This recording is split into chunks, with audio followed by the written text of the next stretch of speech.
Wanita menemukan suami tidak mengenakan sabuk pengaman. Tiba-tiba menarik rem tangan saat dia tidak memperhatikan. Mobil kemudian menabrak pilar batu samping. Dia tersandung keluar dari tempat duduk di samping.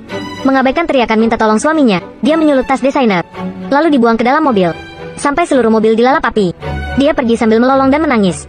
Apa yang sebenarnya terjadi? Sampai bisa membuat seorang wanita membunuh suaminya yang bersamanya bertahun-tahun. Wanita bernama Yumi. Dia gagal dalam ujian masuk perguruan tinggi 10 tahun yang lalu. Dia menipu orang tuanya diterima di universitas bergengsi. Di belakang mengambil uang simpanan orang tua. Diam-diam mengikuti kelas ulangan. Dan membual dengan teman sekelas dia adalah putri orang kaya. Keluarga tinggal di Amerika. Menjalankan bisnis keluarga yang bergengsi.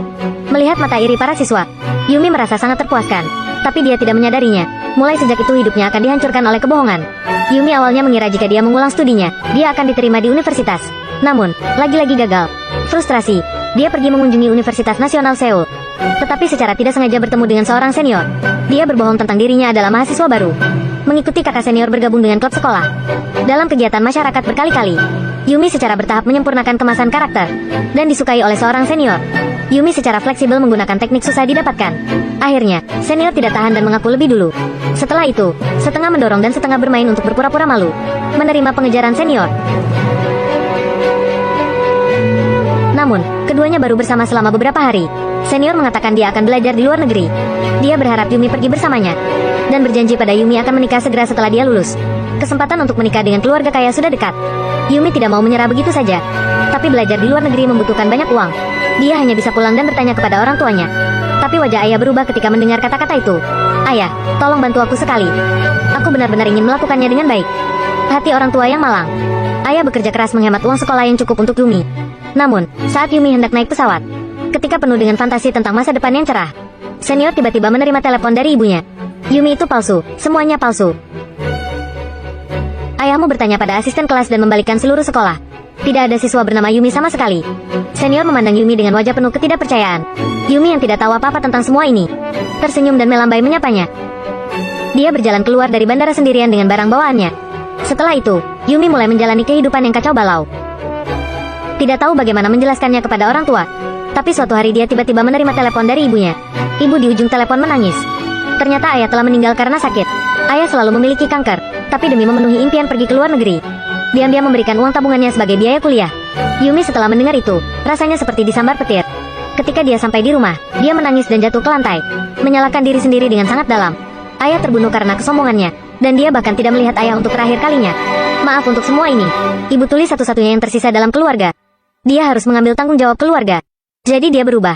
Mendapat pekerjaan sebagai pembantu. Galeri seni tempat dia bekerja adalah perusahaan yang kesulitan keuangan. Pemiliknya adalah seorang nona bernama Anna. Yumi bertanggung jawab untuk melayaninya dengan baik. Anna terlihat ramah di permukaan. Dan sangat aneh. Semua dokumen dikerjakan oleh Yumi. Bahkan bercanda dengan Yumi dari waktu ke waktu. Aku lihat, asal kamu memiliki niat, takutnya kamu bahkan bisa menggunakan identitasku untuk hidup. Yumi di permukaan tenang. Namun, setelah melihat nentek Anna di sebelahnya, kehidupan mewah dan kekayaan tanpa beban, tidak bisa menahan riak di hati. Akhirnya, di suatu hari setelah 3 tahun, Yumi pulang untuk mengambil gaun seperti yang diinstruksikan oleh Anna. Melihat villa mewah di depan mata, perabotan indah di rumah, pemandangan sungai yang luar biasa di luar jendela, dan berbagai kemewahan di dalam rumah, kesombongan batin Yumi siap bergerak. Dia tidak tahan memakai sepatu hak tinggi milik Anna. Melihat dirinya di cermin sangat memuaskan. Tapi jika hanya seperti ini sudahlah. Keesokan harinya dia menemukan kurator dan ingin meminta izin.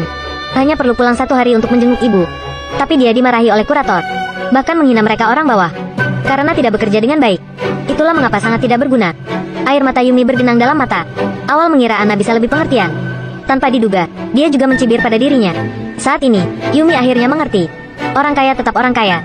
Yang disebut kebaikan hanyalah sedekah. Dirinya bekerja dengan rajin selama 3 tahun.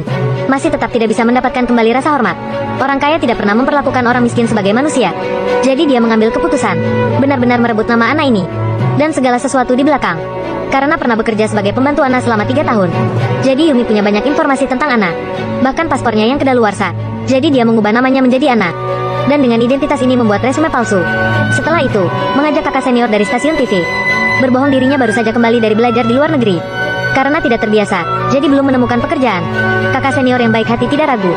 Juga merekomendasikan dia pekerjaan les.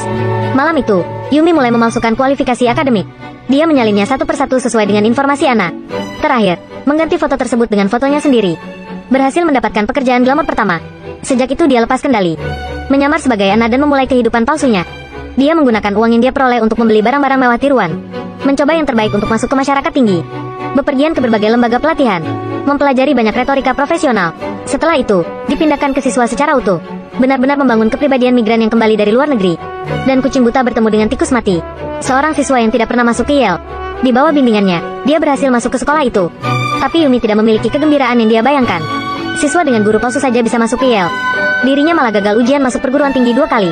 Tapi hal ini malah membuatnya terkenal. Ada banyak sekali siswa yang datang ke sini dengan kagum. Universitas ternama mempekerjakannya sebagai dosen. Ini pasti membuat resumenya lebih mulia. Dan benar-benar bisa masuk ke kelas atas. Untuk memainkan peran ini dengan baik, Yumi menjejalkan ilmu di rumah sewaan setiap hari. Sukses di mata orang lain. Guru wanita yang cantik dan anggun. Bahkan pemimpin ingin menjodohkannya. Mengambil inisiatif untuk memperkenalkan Raja Berlian padanya. Dia adalah bos kaya sungguhan. Yumo tahu kebohongan itu hanya sementara. Asal menangkap pria ini, dia baru bisa benar-benar menyingkirkan dirinya yang rendah hati. Jadi bertemu untuk pertama kalinya, Yumi bermain trik, sulit untuk didapatkan. Berpura-pura dingin dan anggun, sulit didekati. Dan secara tidak sengaja menunjukkan kualitas seninya. Itu membuat pria ingin angkat tangan. Kemudian hubungan keduanya terus memanas. Akhirnya pada waktu yang tepat, Yumi dengan mudah menyetujui lamaran pria itu. Benar-benar menjadi orang kaya, dan mengandalkan kekayaan dan gengsi suaminya. Yumi bahkan lebih nyaman di bidang pendidikan. Tapi suami setelah menikah ingin ke politik, memutuskan untuk masuk politik dan mencalonkan diri sebagai wali kota. Orang-orang sangat mementingkan hubungan keluarga.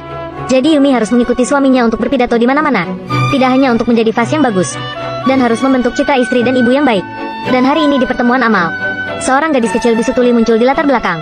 Karena guru bahasa isyaratnya terlambat, gadis tidak dapat berbicara di atas panggung. Saat ini, Yumi mengajukan diri, mengatakan dia bisa bahasa isyarat untuk membantu gadis menerjemahkan. Gadis berdiri di podium di bawah dorongannya. Keduanya menyelesaikan pidato yang menarik ini bersama-sama. Setelah itu, gadis dengan penuh semangat memeluk Yumi. Adegan menyentuh ini menimbulkan tepuk tangan meriah. Dan pasangan itu bertarung dengan benar, memenangkan dukungan dari banyak orang. Namun, saat Yumi tenggelam dalam dunia yang kaya, kemunculan seseorang langsung menariknya kembali ke dalam jurang. Itu adalah majikan yang pernah dia layani. Anna, putri dari keluarga yang sangat kaya.